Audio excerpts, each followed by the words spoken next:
total de páginas do plano. O plano de ACM Neto tem surpreendentes 200 páginas. Tá bom? De antemão aqui eu já vou fazer uma observação aqui. Existem algumas diferenças que eu diria assim, estéticas, mas que não são simples, não é só porque é estético que é menor. Mas assim, existe uma diferença muito significativa entre os planos de governo da do União Brasil e do PT, né, que são os dois que estão liderando as pesquisas de intenção de voto, em comparação com os planos do PSOL, do PCB e do PCO.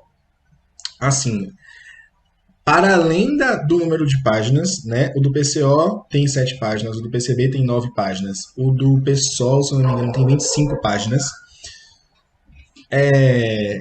Aí corta.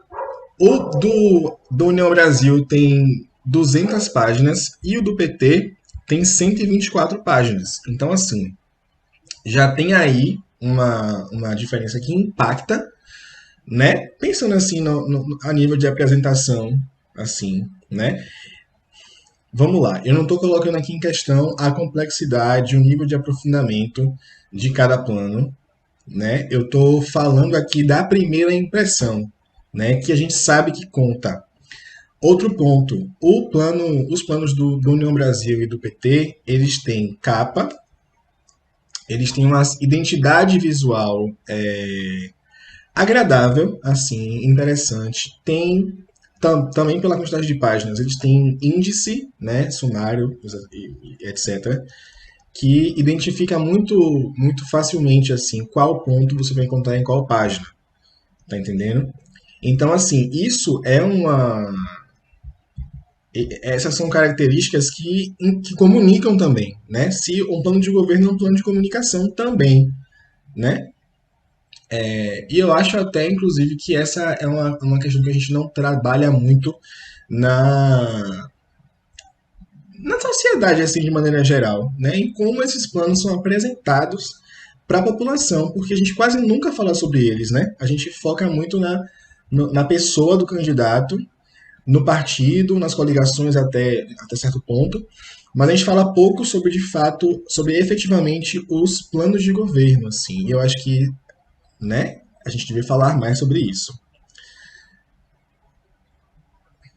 Foi primeira, enfim, parêntese aí à parte. Vamos então ver. Então a gente tem ainda 200 páginas no plano de governo de ACM Neto. Ele tem uma estimativa de leitura de 5 a 6 horas, uma leitura média de 130 palavras por minuto. Eu acho sempre muito engraçada essa estimativa, mas eu quis trazer ela para vocês aqui para a gente poder ter uma dimensão, né? Então, assim, para uma pessoa fazer uma leitura assim, ok, uma leitura mesmo do plano do União Brasil, ela levaria em média 5 a 6 horas para ler tudo. Então, beleza. Vamos agora ver quantas menções à cultura existem no plano de ACM Neto para o governo da Bahia. E aqui a gente tem 164 menções à cultura no plano. O plano tem 200 páginas no total, então é como se a quase, vamos fazer esse cálculo direitinho. Mas é quase uma menção por página, né? É quase mais da metade das páginas. É como se mais da metade das páginas do plano tivesse pelo menos uma menção à cultura. E agora a gente vai entender quais são os contextos em que aparecem em que a cultura é mencionada, né?